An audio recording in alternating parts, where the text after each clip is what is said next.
Chapter royalty accounts থেকে 2 নম্বর ক্লাসে গুরুত্বপূর্ণ একটা ম্যাথের সমাধান সম্পূর্ণ হাতে কলমে লিখে বোঝানো হবে। তবে এই ক্লাসটা দেখার আগে আগের ক্লাসটা সম্পূর্ণ মনোযোগ দিয়ে দেখতে হবে। প্রবলেম 2, আমি একবার প্রশ্নটা পড়ে নিচ্ছি। A company list A colliery, অর্থাৎ একটা কোম্পানি লিজ নিয়েছে কয়লার খনি, কয়লার যে মাঠ বা কয়লার খনি। দি ডিড রেন্ট ওয়াজ টাকা 51,000। ডিড রেন্টের আরও একটা নাম হচ্ছে মিনিমাম রেন্ট, ন্যূনতম ভাড়া। 51,000 a year, merging into a royalty of টাকা 20 per ton of coal, raised with the right of recouping short workings of each year during the subsequent 3 years। এটার বাংলা অর্থটা আমাদের বুঝতে হবে। একটা কোম্পানি কয়লার খনি লিজ নিয়েছে, ন্যূনতম ভাড়া দিতে হবে 51,000 টাকা প্রতি বছরে, এবং রয়্যালটি হচ্ছে প্রতি টনে 20 টাকা করে। এই যে কয়লাটা উত্তোলন করা হবে, প্রতি টনে 20 টাকা করে রয়্যালটি ভাড়া দিতে হবে। রাইট অফ রিকপিং শর্ট ওয়ার্কিং, অর্থাৎ এই খাজনার এই ঘাটতি টাকা রিকপ করার জন্য বা পূরণ করার জন্য, প্রতি বছরের টাকাটা পূরণ করার জন্য সাবসিকুয়েন্ট 3 ইয়ার্স, পরবর্তী 3 বছর সময় থাকবে। পরবর্তী 3 বছরে যখন এক্সেস হবে বা অতিরিক্ত টাকা হবে, ন্যূনতম ভাড়া থেকে অ্যাকচুয়াল রয়্যালটি বেশি হবে, তখন এটা রিকপ করা যাবে বা ঘাটতি পূরণ করা যাবে। If any year the normal rent was not attained due to strike or accident, যদি কোনো বছরে সাধারণ ভাড়া কোনো কারণে, কোনো অ্যাক্সিডেন্ট বা আঘাতের কারণে স্বাভাবিক ভাড়া না হয়, তখন কি? It was agreed that the minimum rent would be reduced is proportion to the length of the stoppage। তখন ইহাতে সম্মতি আছে যে মিনিমাম রেন্ট বা ন্যূনতম ভাড়া এটাও হ্রাস করা হবে। এটাও হ্রাস করা হবে যে লেন্থ অফ দিস স্টপেজ, কী পরিমাণ কাজ বন্ধ ছিল ওইটার উপরে। কোনো কারণে, কোনো অ্যাক্সিডেন্ট বা আঘাতের কারণে যদি কাজ বন্ধ থাকে, কয়লা উত্তোলন না করা হয়, তখন যত মাস, যতদিন কাজ বন্ধ ছিল ততদিনের জন্য কি করা হবে, এই যে মিনিমাম রেন্ট সেটাও কিন্তু হ্রাস করা হবে। The output was as follows. Output এখানে দেওয়া হয়েছে first year 1300 ton, second year 2100 ton, third year 2300 ton, fourth ইয়ারে 3,400 টন, ফিফথ ইয়ারে 2,400, তারপর 4,000 টন। 6 বছরে টোটাল দেওয়া আছে। ইন ফিফথ ইয়ার, 5 নম্বর বছরে, there was a strike of 3 month for which production was held up. একটা আঘাত ছিল, স্ট্রাইক ছিল, যে 3 মাস কাজ বন্ধ ছিল। Show the necessary accounts in the books of the colliery company. এই যে কয়লার খনি উত্তোলনের যে কোম্পানি এটা লিজ নিয়ে এসছে, প্রয়োজনীয় হিসাব আমাদের করার জন্য বলা হয়েছে। প্রয়োজনীয় যে কোনো হিসাব করার আগে অ্যানালাইসিস অফ রয়্যালটিস, এটার কাজ তো আমাদের করতে হবে। তারপর আমাদের করণীয় কী? প্রথম যে জার্নাল, এটার প্রয়োজন নাই। অ্যানালাইসিস অফ রয়্যালটি এটা তো করতেই হবে। আর প্রয়োজনীয় হিসাব যদি বলে কোনো অঙ্কের মধ্যে, তখন আমাদের এই রয়্যালটি অ্যাকাউন্টস যেটা, এটাও করতে হবে, শর্ট ওয়ার্কিংস এটাও করতে হবে, ল্যান্ডলর্ড অ্যাকাউন্টস এটাও করতে হবে। টোটাল 3টা হিসাব যদি আমরা করে নেই, আমাদের উত্তর শেষ। আজকের এই ক্লাসটা মনোযোগ দিয়ে দেখলে, তারপর যদি তোমরা হাতে কলমে ম্যাথের সমাধান করো, অন্যান্য যে ক্লাস আমি নিব এগুলো আরও সহজে বুঝবেন। আমার মনে হয় তোমরাও পারবে। এই জন্য ক্লাসটা মনোযোগ দিয়ে দেখো। তো অ্যানালাইসিস অফ রয়্যালটির জন্য এই যে টেবিলটা, কিছু বইয়ের মধ্যে দেখবেন যে এক্সেস ওয়ার্কিং এটা নাও দেওয়া থাকতে পারে, তো এটা মনে মনে হিসাব করা যায়। তো আমি এটা দিব, এটা দিয়েই ম্যাথের সমাধানটা করব। অ্যানালাইসিস অফ রয়্যালটির জন্য আমি টেবিলটা অঙ্কন করে নিলাম, এক এক করে সব বসিয়ে দিচ্ছি, সময় যাতে কম লাগে ওইভাবেই তোমাদের বোঝাবো ইনশাল্লাহ। তাহলে প্রথম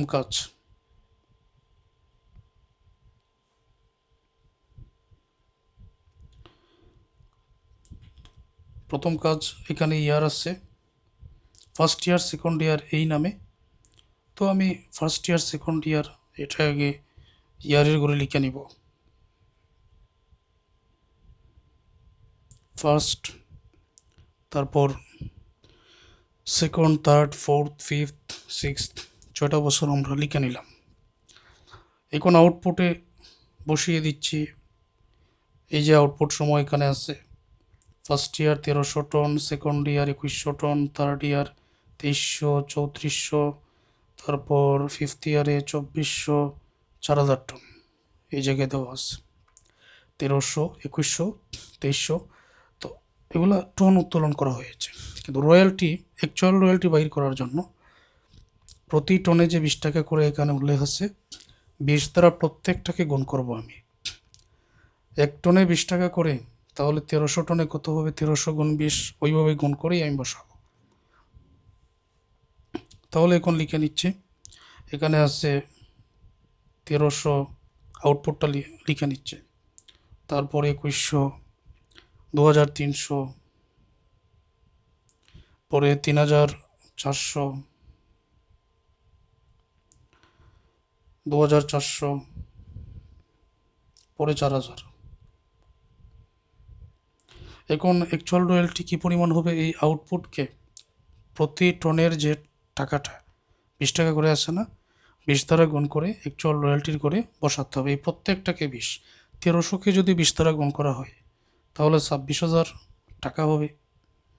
2100কে 20 দ্বারা গুণ করা হলে 42,000, 2300কে 20 দ্বারা গুণ করলে 46,000,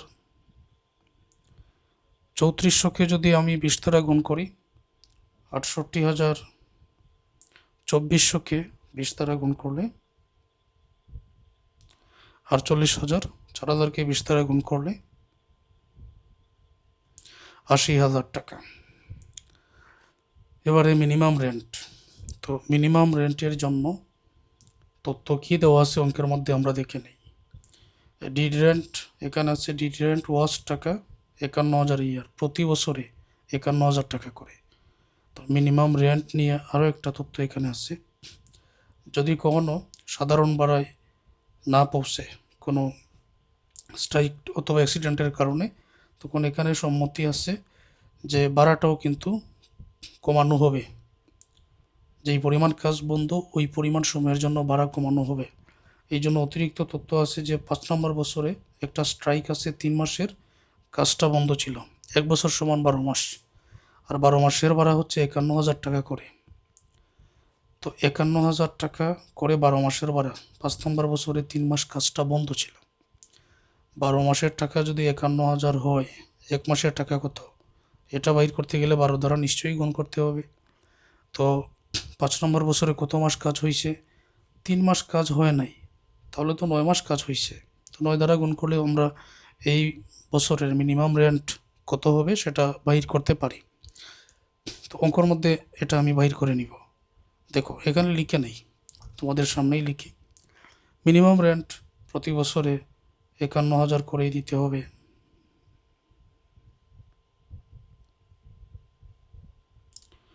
চার নম্বর, এবার 5 নম্বরে কিন্তু আবার 51,000 হবে না, এই টাকাটা আলাদা করে বাহির করে নিতে হবে। এই জন্য আমি এখানে লিখে নিলাম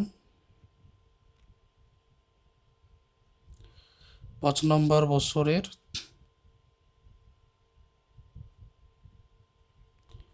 মিনিমাম রেন্ট বাইর করার নিয়মটা দেখো। 12 মাসের জন্য যদি 51,000 হয়, তো 51,000কে 12 দ্বারা ভাগ করলে 1 মাসের টাকা পাওয়া যাবে। 3 মাস কাজ বন্ধ ছিল, তাহলে 9 মাস কাজ ছিল। তো 12,000, 51,000কে 12 দ্বারা ভাগ, 9 দ্বারা গুণ, তখন উত্তরে আসবে 38,250 টাকা। অতএব এখানে এই 5 নম্বর বছরে আমি লিখে নিচ্ছি 38,250 টাকা। তারপর এখানে 6 নম্বর বছরে কোনো স্ট্রাইক নেই, 51,000 যেরকম আছে ঠিক সেই রকমই আমরা রেখে দিলাম। এবারে এক্সেস, ওয়ার্কিং, সাফার্ড এই দুইটা করে টাকা লিখতে হবে। কিভাবে দেখো, আমার অ্যাকচুয়াল রয়্যালটি হয়েছে 26,000, কিন্তু মিনিমাম ন্যূনতম ভাড়া দিতে হবে 51,000। আমি কি ভাড়াটা দিতে পারবো? ন্যূনতম ভাড়া পারবো না, ঘাটতি আছে। ঘাটতির ইংরেজি সাফার্ড। অর্থাৎ 26,000 আছে, কিন্তু 51,000 পর্যন্ত যেতে গেলে 25,000-এর ঘাটতি, তাই না? তাহলে সাফার্ডের করে লিখে নিলাম 25,000 টাকা। এখানে কোনো অ্যাক্সেস নাই, তো এখানে রিকোভটো নাই, রিটার্ন অফ নাই, ক্যারিড ফরওয়ার্ড। এখানে টাকাটা বসবে, যেটা পরে বসাই। পরের বছরে 42,000, 51,000 ভাড়া দিতে গিয়ে দেখা গেল আরও 9,000 টাকার ঘাটতি। 9,000-এর ঘাটতি আমি সাফার্ডের করে বসিয়ে দিলাম। সাফার্ড মানে ঘাটতি। পরের বছরে 46,000 রয়্যালটি, 51,000 দিতে গিয়ে দেখলাম আরও 5,000 টাকার ঘাটতি, অবশ্যই সাফার্ডের করে। তারপরের বছরে 68,000 টাকা হয়েছে, 51,000 ভাড়া দিয়ে আরও 17,000 অতিরিক্ত থাকে, যেটা ভাড়া দিয়ে অতিরিক্ত থাকে এটাই হলো এক্সেস। কত টাকা হবে? 17,000 টাকা। ওকে। তারপরের বছরে 48,000 টাকা এখানে অ্যাকচুয়াল রয়্যালটি হয়েছে, 38,250 টাকা এটার মিনিমাম ভাড়া দিতে হবে। এই বছরে ভাড়া আবার 51,000 না, কিন্তু 3 মাস কাজ বন্ধ ছিল। তো 48,000 টাকা থেকে যদি 3,850 এটা বিয়োগ করা হয়, কত টাকা হবে? 9,750 টাকা এক্সেস অতিরিক্ত থাকে। তাহলে এখন আর কোনো ঘাটতি নাই। পরে অ্যাকচুয়াল রয়্যালটি 80,000 টাকা হয়েছে, 51,000 টাকা ভাড়া দিয়ে। এখানে দেখা যাচ্ছে 80 থেকে 51 ভাড়া দিয়ে 29,000 টাকা অতিরিক্ত এক্সেস আসছে, এই জায়গায় দেখা যাচ্ছে। তাহলে কোনো ঘাটতি নাই। এবার পরবর্তী কাজগুলো। এখন এটা বসানোর নিয়মটা কি? 1 নম্বর বছরে 25,000 টাকার ঘাটতি আছে, ক্যারিড ফরওয়ার্ড 25,000 টাকা, এই ঘাটতির যে ব্যালেন্সটা। 2 নম্বর বছরে আবারও ঘাটতি 9,000 টাকা, তাহলে 25,000 আর 9,000, এখন পর্যন্ত ঘাটতির পরিমাণ হলো 34,000 টাকা। 3 নম্বর বছরে আবারও ঘাটতি 5,000, 34,000 আর 5,000, তাহলে ঘাটতির পরিমাণ হচ্ছে 39,000 টাকা। এই দুইটা করে কোনো কিছু বসানোর নাই। এখন 4 নম্বর বছরে আর কোনো ঘাটতি নাই, এক্সেস অতিরিক্ত টাকা আছে ভাড়া দিয়ে। এবার তোমরা লক্ষ্য করো, এখানে তথ্য আছে। তথ্য এখানে বলা হয়েছে write off recouping short working of each year during the subsequent 3 years, অর্থাৎ পরবর্তী 3 বছর সময়সীমা থাকবে রিকোপ করার জন্য, ঘাটতি পূরণের জন্য। রিকোপ মানে ঘাটতি পূরণ, ঘাটতি পূরণের জন্য পরবর্তী 3 বছর থাকবে, এখানে বলা হয়েছে। তাহলে আমি দেখে নেই হিসাবটা কীরকম হতে পারে। এই জায়গায় একেবারে সবার উপরে ঘাটতির পরিমাণ দেখো 25,000 টাকা যে ঘাটতি আছে, এটা কিন্তু ফার্স্ট ইয়ারের প্রথম বছরের। তাহলে ঘাটতি পূরণের জন্য এটা কত বছর পর্যন্ত সময় আছে? পরবর্তী 3 বছর। তার মানে 1, 2, 3, 4 নম্বর বছর পর্যন্ত এটার সময় থাকে। 5 নম্বর বছরে এই টাকাটার ঘাটতি আর পূরণ করা যাবে না, এটাই তো সঠিক হিসাব। এখন যাই হোক, 4 নম্বর বছরে গিয়ে আমি অতিরিক্ত 17,000 টাকা পেয়ে গেলাম। যেহেতু 1 নম্বর বছরের 25,000 টাকার ঘাটতি পূরণের সময় এখনও আছে, পুরো 17,000 টাকা আমি রিকভ করে দিব, মানে ঘাটতি পূরণ করে দিব। অতএব ওই 17,000 টাকা পুরোটাই রিকোপের ঘরে বসাতে হবে, মানে ঘাটতি পূরণ করে দিলাম। এখন এই ঘাটতি পূরণ করেছে এই 25,000 টাকার। এই 25,000 টাকার কোনো ঘাটতি কিন্তু পরের বছরে আর পূরণ হবে না, কারণ এটা 3 বছর সময়ের ভিতরে থেকে 4 নম্বর বছরে আর যাবে না। তাহলে 25,000 থেকে 17,000 আমি ঘাটতি পূরণ করে দিলাম, বাকি রইল কত হাজার? 8,000 টাকা। ওই 8,000 টাকা এখানে লিখে দিব, অর্থাৎ রিটার্ন অফ, এটার মেয়াদ শেষ। যেগুলার ঘাটতি পূরণ করা যাবে না, মেয়াদ শেষ, সেটাই রিটার্ন অফ এর করে লিখতে হয়। বোঝাতে পেরেছি? এখন 39,000 টাকা থেকে টোটাল 25,000 টাকা চলে গেল, 17,000 আর এই 8,000, এই টাকাটা কমে গেল। 8,000-এর তো মেয়াদ শেষ, 17,000 তো ঘাটতি পূরণ করেই দিছি। 17 আর 25 তো 39,000 থেকে এখন যদি 25,000 কমে যায়, তখন অতিরিক্ত ব্যালেন্স হিসাবে 14,000 টাকা থাকে, যেটার ঘাটতি এখন পর্যন্ত বাকি, তাই তো? দেখা গেল 5 নম্বর বছরে আরও অতিরিক্ত এক্সেস 9,000 টাকা হয়ে গেছে। ন্যূনতম ভাড়া থেকে অ্যাকচুয়াল রয়্যালটির পরিমাণটা অনেক বেশি, 9,750। এখন আমি যদি হিসাব করি, 2 নম্বর বছরের যে টাকা 9,000 টাকা আছে, 3 নম্বর বছরে এখানে 5,000 টাকা আছে। তো 2 নম্বর বছরের জন্য 3 বছর তো এই 5 নম্বর বছরে আসে, 3 নম্বরের তো এমনিতেই আসবে, 3 নম্বরের 6 নম্বর বছর পর্যন্ত সময়। তাহলে যে ব্যালেন্স 14,000 টাকা আছে, এই 14,000 টাকার মধ্য থেকে যেহেতু সময় আছে, পুরো 9,750 টাকা আমি রিকভ করে দিব। ঘাটতি পূরণের সময় আছে, পুরো 9,750 টাকা রিকভ করে দিলাম। তারপর 14,000 থেকে 9,750 বাদ দিলে এখানে কত টাকা থাকবে?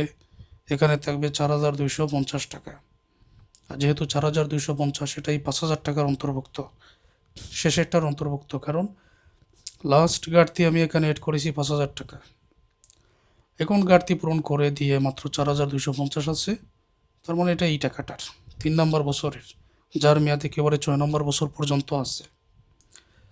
ফাইনালি 6 নম্বর বছরে গিয়ে একেবারে 29,000 টাকা এক্সেস চলে আসছে, অতিরিক্ত টাকা। তাহলে যে ব্যালেন্স 4,250 পুরোটাই ঘাটতি পূরণ করে দেওয়া যাবে। অতএব রিকভডের গড়ে 4,250 টাকা পুরোটাই শেষ। মেয়াদের গড়ে আর কিছু লিখার নাই, কারণ টাকা নাই। হ্যাঁ, এবার অ্যামাউন্ট পেবলের গড়ে টাকাগুলো বসিয়ে দাও।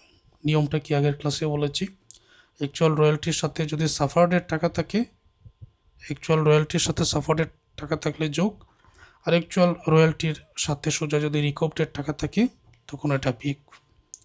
একই সাথে কখনো তো সাফার্ড রিকভ এখানে একসাথে বসবে না।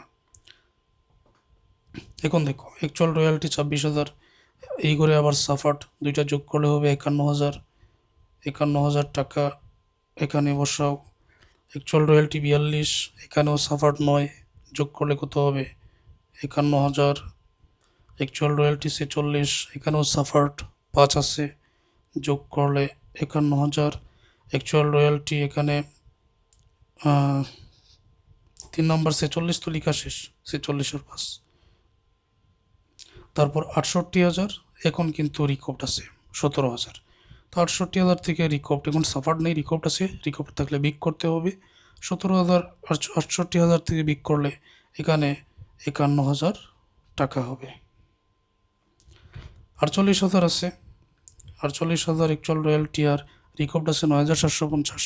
48,000 থেকে 9,750 বিগ করলে এখানে 38,250 টাকা হবে। 80,000 আছে, 80,000 থেকে 4,250 বিগ করলে 75,750 টাকা হবে। 80,000 থেকে 4,250 রিকভটা বিগ করলাম, 75,750 হয়ে গেল। 5th ইয়ার মিনিমাম রেন্ট, এটা তো আর আগে বুঝিয়ে দিয়েছি। তো অ্যাকচুয়াল রয়্যালটি সাথে সাফার্ড হলে যোগ, রিকভড হলে বিগ, এটা মনে রেখো। অ্যানালাইসিস অফ রয়্যালটির কাজ শেষ। বেতের মধ্যে বলা হয়েছে, show the necessary accounts in the books of the colliery company. তো নেসেসারি অ্যাকাউন্টস বলতে আগে আমি তোমাদেরকে বলেছিলাম জার্নাল করতে হবে না, অ্যানালাইসিস অফ রয়্যালটি করা শেষ। এবার short working royalty accounts, landlord accounts, এই 3টা করে দিলেই উত্তর শেষ। আর এই 3টার জন্য প্রয়োজনীয় বেসিক আমি নিচে লিখে রেখেছিলাম আগের ক্লাসে। রয়্যালটি অ্যাকাউন্টস করার জন্য কি জানতে হবে, শর্ট ওয়ার্কিং করার জন্য কি জানতে হবে, ল্যান্ডলর্ড অ্যাকাউন্ট করার জন্য কি জানতে হবে, এগুলো আগের ক্লাসে লিখে রেখেছিলাম। এখন এটার প্রয়োগটা তোমরা দেখো।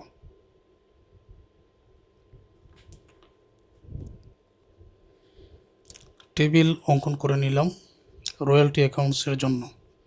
ডেট, এক্সপ্লেনেশন অথবা ডিটেলস এই জায়গায় লিখে নিতে পারো। রেফারেন্স, ডেবিট, ক্রেডিট, তারপর ব্যালেন্স। এখন এখানে বসানোর নিয়মটা কি?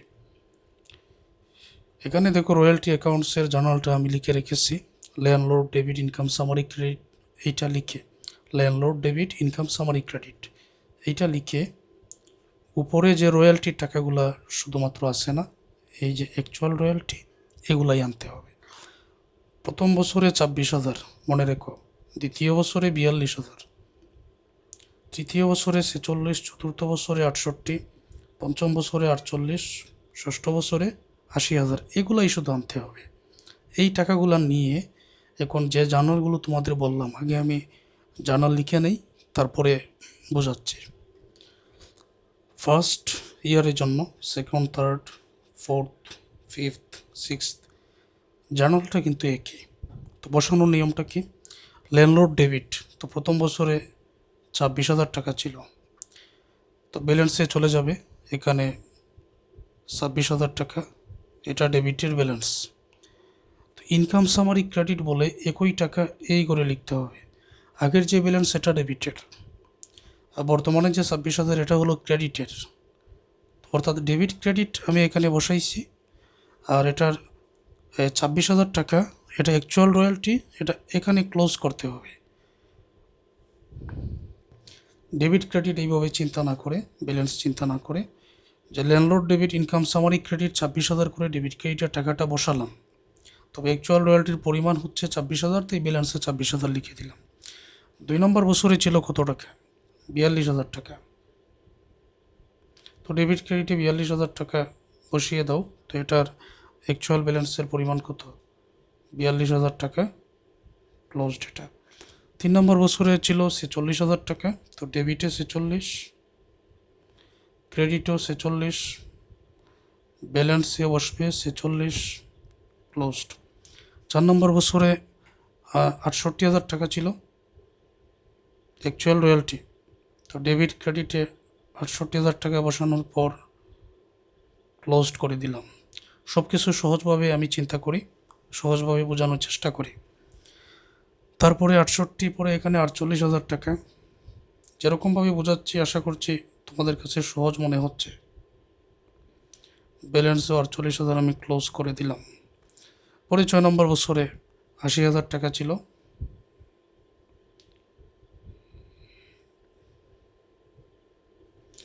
ব্যালেন্সে 80,000 টাকা, এটা ক্লোজ করে দিলাম। যে কোনো অঙ্কের মধ্যে রয়্যালটি অ্যাকাউন্টস তোমরা এইভাবেই করবে। পরের ক্লাসেও কিন্তু আমি একই নিয়মে বোঝাবো, আমার সাথে তোমরা হাতে কলমে ম্যাথের সমাধানগুলো করবে। আচ্ছা, পরেরটা শর্ট ওয়ার্কিংয়ের জন্য টেবিলটা অঙ্কন করে নিলাম। এখন যা বেসিক আমাদের জানতে হবে,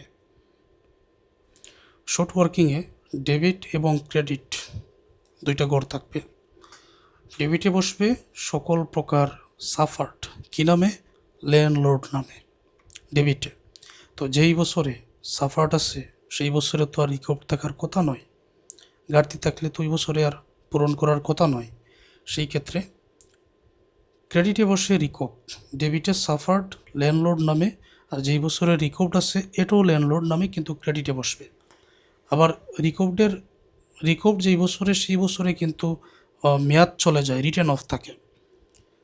কোনো বছরে যদি রিটার্ন অফ দেওয়া থাকে তখন রিটার্ন অফকে ইনকাম সামারি নামে একই ক্রেডিটে লিখতে হবে। সহজ একটা বিষয়, কঠিন নয়। কোনো বছরে যদি শর্ট ওয়ার্কিংয়ের সাফার থাকে ল্যান্ডলর্ড নামে সবগুলো ডেবিট করো, তারপর রিকভ যদি থাকে ল্যান্ডলর্ড নামে ক্রেডিট করো, রিটার্ন অফ থাকলে ইনকাম সামারি নামে ক্রেডিট করো। দেখো আমি এটা তোমাদের প্রয়োগ করে বোঝাই। আর এখানে যে শর্ট ওয়ার্কিং বলা আছে, শর্ট ওয়ার্কিং, এই যে এখানে শর্ট ওয়ার্কিং বলা আছে তার মানে এটার সাথে হিসাব, এই বাদবাকি এগুলো এখন আর দেখার প্রয়োজন নাই। এই শর্ট ওয়ার্কিং এগুলোর সাথে হিসাব, সাফার্ড, রিকভ, রিটার্ন অফ, এই তিনটার সাথে হিসাব। আমি দেখতে পাচ্ছি ফার্স্ট ইয়ারে সাফার্ড 25,000, সেকেন্ড ইয়ারে 9,000, থার্ড ইয়ারে 5,000, তাহলে প্রথম 3 বছরেই তো সাফার্ড। তো এটা ল্যান্ডলর্ড নামে তো সাফারটা ডেবিট করতে হবে। তো 3 বছরের টাকাটা ডেবিটে কিভাবে আনতে হয় সেটা আমি এখন লিখে নিচ্ছি। এই যে দেখো, তো এখানে লিখলাম আমি ফার্স্ট ইয়ার ল্যান্ডলর্ড ডেবিটে প্রথম বছরে সাফার্ড কত 25,000, তো ব্যালেন্স ডেবিটে 25,000, এটা কিন্তু এখন ডেবিটের ব্যালেন্স। সেকেন্ড ইয়ার আবারও ল্যান্ডলর্ড সাফার্ড কত টাকা ছিল 9,000, এই জন্য ডেবিটে বসালাম। সাফার্ড কিন্তু ডেবিটে বসাতে হয়। 25 আর 9 যোগ করলে কত হাজার হবে 34,000। 3 নম্বর বছরে কিন্তু আবারও সাফার্ড, তো ল্যান্ডলর্ড এটা লিখে নিলাম। গড় দিলে ভালো, গড় দিয়ে দিচ্ছি। ল্যান্ডলর্ড এখন 3 নম্বর বছরে সাফার্ড ছিল 5,000 টাকা, 34,000 আর 5,000 যোগ করলে ডেবিটের ব্যালেন্স 39,000 টাকা হয়ে যাচ্ছে, তাই তো। এবার আসো পরবর্তী বছরে কি আছে। 4 নম্বর বছরে তো আগে দেখলাম যে সাফার্ড নাই, 4 নম্বর বছরে সাফার্ড নাই, রিকভড আছে 17,000, আর রিটার্ন অফ শুধুমাত্র 4 নম্বর বছরেও আছে, আর কোনো বছরে নাই। তো রিকভডটা কিন্তু ল্যান্ডলর্ড নামেই ক্রেডিটে লিখতে হয়, আর রিটার্ন অফের টাকা ইনকাম সামারি নামে ক্রেডিটে লিখতে হয়। এই যে একটু আগে দেখালাম, ডেবিটে সাফার্ড প্রথম 3 বছর ছিল, ডেবিটে ল্যান্ডলর্ড নামে আমি লিখেছি। এখন আমি ক্রেডিটে রিকভ যেটা এটা ল্যান্ডলর্ড নামে ডেবিট ক্রেডিটে লিখবো রিকভডের টাকাটা, আর রিটার্ন অফের টাকাটা ইনকাম সামারি নামে ক্রেডিটে লিখবো। আর রিটার্ন অফ না থাকলে শুধুমাত্র রিকভ ল্যান্ডলর্ড নামে ক্রেডিটে লিখে দিব। তাহলে দেখতে পাচ্ছি এই জায়গায় 4 নম্বর বছরে 17,000 রিকভ আর রিটার্ন অফ 8,000, এই দুইটার জন্য এখন লিখে দিতেছি। ইয়ার হচ্ছে এখানে ফোর্থ, ল্যান্ডলর্ড নামে রিকোপের যে টাকাটা ছিল, কত টাকা ছিল 17,000, ক্রেডিট 39,000 টাকা। আগের যে ব্যালেন্সটা এটা কিন্তু ডেবিটের ব্যালেন্স, আর বর্তমানে দেখা যাচ্ছে রিকোপ যেটা এটা ক্রেডিটে বসে গেছে। তো এখন কি আমি ডেবিটের ব্যালেন্সের সাথে এটা এখানে যোগ করে বসাবো না বিগ করে বসাবো? ডেবিট 39,000, ক্রেডিট 17,000, তাহলে 39 থেকে ক্রেডিটের 17 বাদ দিলে অতিরিক্ত ডেবিটের ব্যালেন্সে 22,000 টাকা থাকে, এটাই তো হিসাব করে আনতে হয়। আর রিটার্ন অফ যেটা এটা ইনকাম সামারি বলে,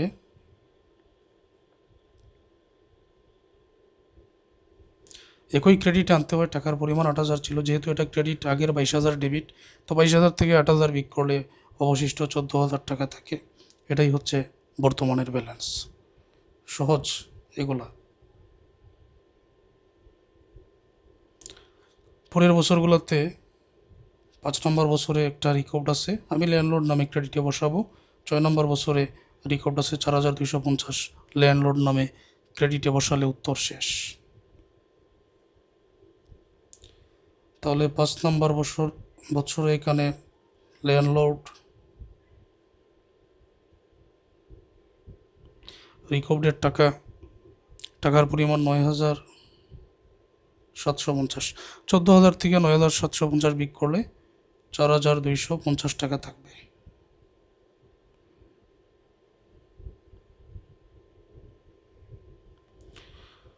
পরে 6 নম্বর বছরে রিকভড আছে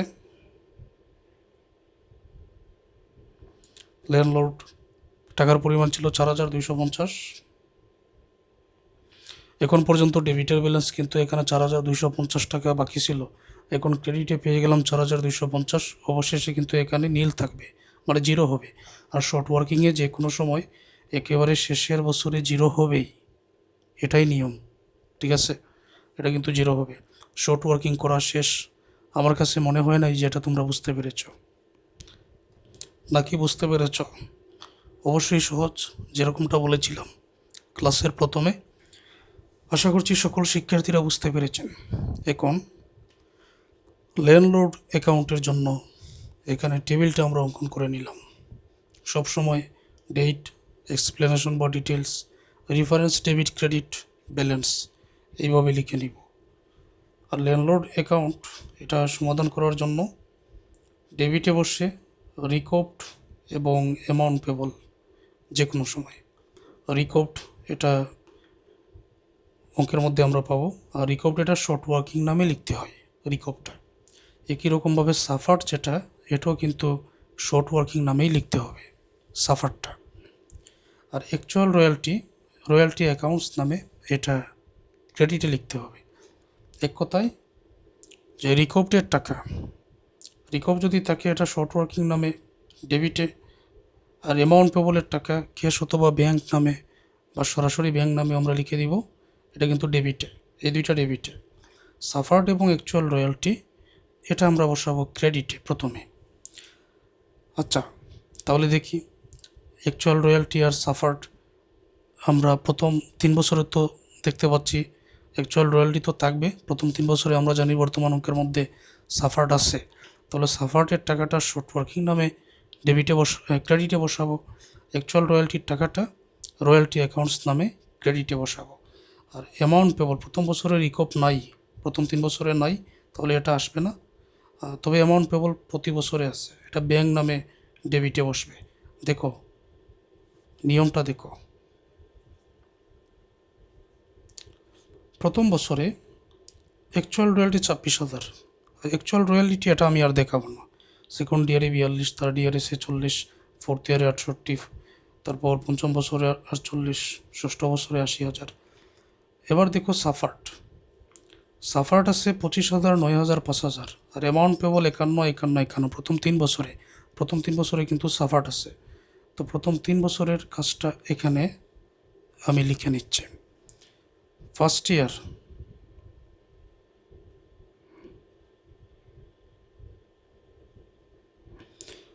রয়্যালটি, যেটা রয়্যালটি যে রয়্যালটিস অ্যাকাউন্ট আছে এইটার জন্য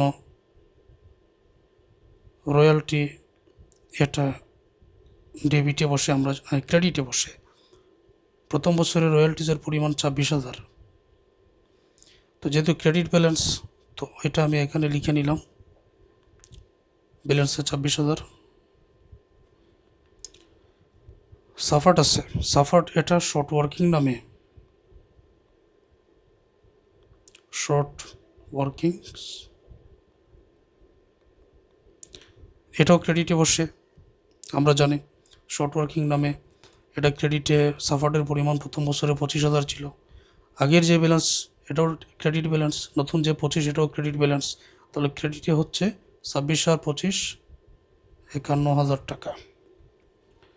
তো রয়্যালটিস শর্ট ওয়ার্কিং, অর্থাৎ আমি রয়্যালটির টাকা ক্রেডিটে আর সাফার্ডের টাকা শর্ট ওয়ার্কিং নামে ক্রেডিটে, দুইটাই যেহেতু ক্রেডিট ব্যালেন্স, তাহলে পরপর যোগ হয়ে যাবে 51,000। পরে নিয়মটা কি, আমি কিন্তু রয়্যালটির টাকা রয়্যালটি অ্যাকাউন্টস বা রয়্যালটিস নামেও লেখা যায়, এটা লিখলাম ক্রেডিটে, সাফার্ডের টাকা শর্ট ওয়ার্কিং নামে ক্রেডিটে লিখলাম। ডেবিটে রিকভড আর অ্যামাউন্ট পেবল আছে, কিন্তু সাফার্ড থাকলে রিকভ তো থাকবে না, তো এটা আসবে না। তবে অ্যামাউন্ট পেবল আছে, অ্যামাউন্ট পেবল এটা ডেবিটে বসাতে হবে। অঙ্কের মধ্যে অ্যামাউন্ট পেবলের পরিমাণ আছে 51,000 টাকা, এটা ব্যাংক নামে লিখতে হয়, এটা ব্যাংক নামে লিখলাম, ডেবিটে 51,000। আগের যে ব্যালেন্স এটা কিন্তু ক্রেডিট ব্যালেন্স 51,000, আর বর্তমানে যে 51,000 এটা কিন্তু ডেবিট ব্যালেন্স। তাহলে এখানে কি আর কোনো টাকা থাকবে? টাকা থাকবে না। এই রকমভাবে আমাদেরকে দেখিয়ে দিতে হবে। এটা বোঝাতে পেরেছি? আসো এখন পরবর্তী বছরে, এবারে সেকেন্ড ইয়ারে একই রকম জার্নাল আমি লিখে নিলাম যে রয়্যালটিস এটা টাকা ক্রেডিটে আগে বসাতে হয়। 2 নম্বর বছরে 42,000 টাকা আছে, এটাও ক্রেডিটের ব্যালেন্স 42,000। আর শর্ট ওয়ার্কিং সাফার্ড আছে কত 2 নম্বর বছরে 9,000 টাকা। আগের 42 ক্রেডিটের আর 9 যোগ করলে 51,000 টাকা হবে। তারপর ব্যাংক, এই অ্যামাউন্ট পেবলের টাকা ব্যাংক নামে, এটা এখন ডেবিটে হবে 51,000। এটা 51,000 এটা ক্রেডিট ব্যালেন্স, আর এটা হলো ডেবিট ব্যালেন্স অ্যামাউন্ট পেবলের টাকা, ফলে এখানে আর কোনো টাকা থাকবে না। 3 নম্বর বছরে রয়্যালটিস এটা ক্রেডিটে বসালাম, 3 নম্বর বছরে 46,000 টাকা ছিল, এটা হলো ক্রেডিটের ব্যালেন্স 46। শর্ট ওয়ার্কিং সাফার্ডের টাকা 3 নম্বর বছরে 5,000 ছিল, 46 আর 5 ক্রেডিটের 51,000। আর ব্যাংক নামে ডেবিটে অ্যামাউন্ট পেবলের টাকা 51,000 বসালে আগের 51,000 ক্রেডিট, বর্তমানের 51,000 ডেবিট, ফলে এখানে আর কোনো টাকা থাকবে না। আমরা নিয়মটা আবারও দেখি, এখানে ল্যান্ডলর্ড সাফার্ড যেটা আর তো সাফার নাই, প্রথম 3 বছর সাফার ছিল, শর্ট ওয়ার্কিং নামে ক্রেডিট করা হয়েছে। শুধুমাত্র রয়্যালটি অ্যাকাউন্টসটা বর্তমানে কী করা হবে, ক্রেডিট করা হবে আগে, রয়্যালটি অ্যাকাউন্ট সেটা আগে ক্রেডিট করা হবে। তারপরে পরের বছরগুলোতে কিন্তু রিকভার্ড আসছে, তো রিকভার্ড যেহেতু আসছে শর্ট ওয়ার্কিং নামে ডেবিট, আর অ্যামাউন্ট পেবলের টাকা তো ব্যাংক নামে এমনিতে ডেবিট করে বসাতে হবে। এই হলো কাজ, অর্থাৎ রয়্যালটি শুধুমাত্র এখন ক্রেডিট, রিকভার্ড আর অ্যামাউন্ট পেবলের টাকা ডেবিট। অঙ্কটা আমরা আবারও দেখি এখানে। 4 নম্বর বছরে গেলে রয়্যালটি 68, সাফার নাই, রিকভার্ড আছে 17 আর অ্যামাউন্ট পেবল 51। 5 নম্বর বছরে royalty 48, recovered 9750, royalty amount payable 38,250। 6 নম্বর বছরে রয়্যালটি 80, রিকভার্ড 4,250, অ্যামাউন্ট পেবল 75,750। তো এটা মনে রেখো, এক এক করে বসিয়ে দিচ্ছে। তাহলে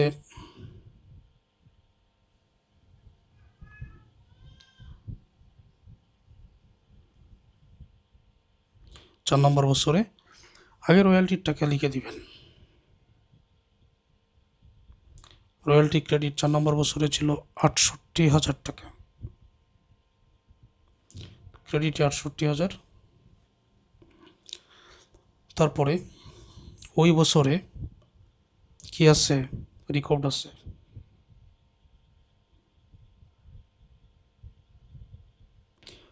শর্ট ওয়ার্কিং নামে রিকভার্ডের টাকা কিন্তু ডেবিটে বসে, রিকভার্ড ছিল 17,000, 68,000 এটা ক্রেডিট ব্যালেন্স, বর্তমানে রিকভার্ড 17,000 ডেবিট ব্যালেন্স। তাহলে ক্রেডিটে কত থাকবে, 68 থেকে 17 বাদ দিলে ক্রেডিটের 51,000 বেশি।